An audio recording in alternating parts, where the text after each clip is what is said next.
Pada percobaan ketiga inilah akhirnya klien saya berhasil membuat hati suaminya luluh, Bu. Lalu di hadapan orang tua klien dan di hadapan klien sendiri tentunya, sang suami menelpon selingkuhannya untuk mengatakan putus. Saat itu juga, sang suami memblokir dan menutup semua akses komunikasi dengan pihak ketiga.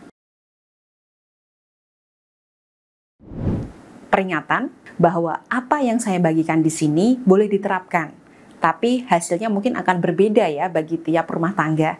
Karena kasus perselingkuhan suami ibu pasti berbeda dengan kasus perselingkuhan klien saya. Ada yang suaminya selingkuh emosional seperti rajin mendengarkan curhatan, memberikan bantuan dan hobi godain. Ada yang suaminya selingkuh sampai hubungan badan bahkan menghasilkan anak. Ada yang suaminya selingkuh sampai nikah siri. Tentu saja berbeda kasus perselingkuhan akan berbeda pula hasil ikhtiar yang didapatkan jika istri sudah mengucapkan 3 perkataan ini. Sebelum saya lanjutkan, silahkan catat dulu nomor konsultasi saya di 08111264401. Melalui nomor konsultasi tersebut, Ibu bisa menghubungi melalui chat WhatsApp maupun telepon. Kemudian menjelaskan detail masalah rumah tangganya seperti apa. Bimbingan rumah tangga di tempat saya bersifat psikospiritual. Saya menggabungkan ilmu psikologi dengan kekuatan spiritual. Jadi, saya tidak sekedar mendengarkan curhat ibu seperti saat ibu curhat pada teman atau keluarganya. Hal pertama yang saya lakukan adalah membantu membersihkan, menetralkan, dan menguatkan aura daya tarik ibu. Medan energi di sekeliling tubuh ibu, atau saya menyebutnya sebagai aura, ketika sudah bersih dan bermuatan energi positif, maka aura ini akan memiliki daya yang kuat untuk menarik beragam hal baik dalam diri ibu. Seperti lebih mudah meluluhkan hati suami, mengunci fokus suami, meningkatkan kepercayaan diri, hingga menarik orang-orang serta situasi yang bisa membantu mempercepat terkabulnya hajat ibu. Setelah aura diperbaiki, saya juga akan membantu memberikan bimbingan mengenai apa yang perlu ibu lakukan. Bagaimana menghadapi suami yang bersikap A, B, dan C, keputusan yang harus ibu ambil, dan sebagainya. Insya Allah, Bu, ikhtiar kita lebih optimal karena ada ikhtiar lahir berdasarkan realitas dan dilengkapi doa serta energi buka aura. Nah, bagi ibu yang saat ini ingin segera menyelesaikan masalah rumah tangganya, jangan segan menghubungi saya ya.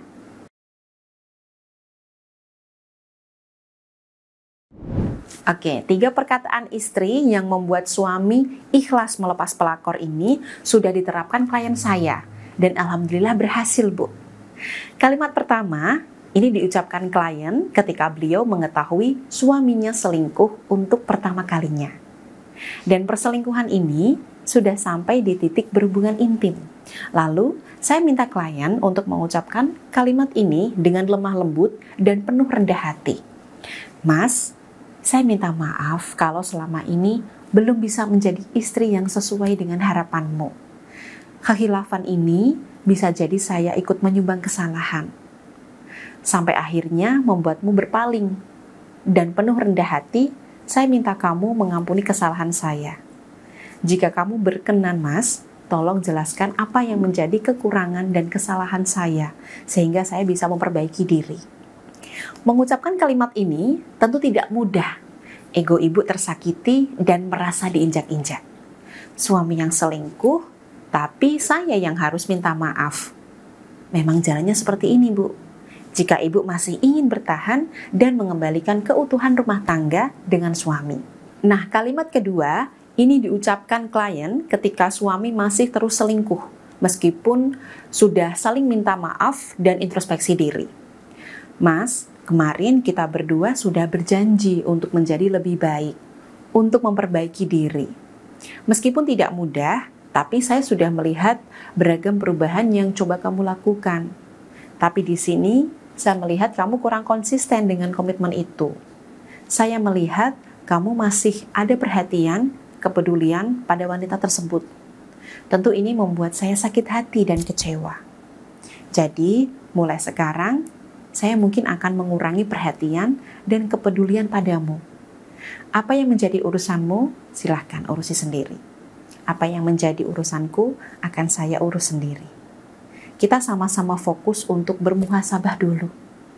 Ucapkan kalimat ini dengan hati-hati dan pastikan mood suami sedang baik, Bu. Setelah itu, pastikan ibu benar-benar mengurangi perhatian dan kepeduliannya pada suami. Ibu bisa menurunkan yang awalnya perhatiannya full 100%, sekarang coba dikurangi jadi 80%, Bu. Misalnya, ibu selalu menyediakan sarapan dan menyiapkan bekal untuk suami. Mulai sekarang, sesekali tidak perlu menyiapkannya untuk suami. Tujuannya agar suami benar-benar merasakan bahwa, oh seperti ini ya, kalau tidak ada istri, dan sebagainya. Selanjutnya kalimat ketiga, ini diucapkan ketika ibu sudah mengurangi perhatian dan kepedulian, tapi suami masih juga berhubungan dengan pelakor. Mas, jika kebahagiaanmu adalah dia, maka lepaskan saya. Izinkan saya pergi karena ini terlalu berat dan menyakitkan bagi saya. Saya sudah tidak kuat. Nah, ketika mengatakan kalimat ini, pastikan ibu tidak hanya mengancam suami. Pastikan ibu benar-benar keluar dari rumah dan mengurus administrasi untuk perpisahan. Jika ibu hanya mengancam dan tidak benar-benar mengurus perpisahan, maka suami akan menganggap ibu hanya omong kosong dan tidak benar-benar berani meninggalkannya. Nah, pada percobaan ketiga inilah akhirnya klien saya berhasil membuat hati suaminya luluh, Bu. Bahkan sang suami datang ke rumah orang tua klien, bersujud sambil menangis dan meminta maaf. Lalu di hadapan orang tua klien dan di hadapan klien sendiri tentunya, sang suami menelpon selingkuhannya untuk mengatakan putus. Saat itu juga, sang suami memblokir dan menutup semua akses komunikasi dengan pihak ketiga. Dan ketika mendapatkan kabar ini dari klien, tentu saya sangat tersentuh serta bersyukur bahwa ikhtiar lahir batin ini akhirnya membuahkan hasil yang indah.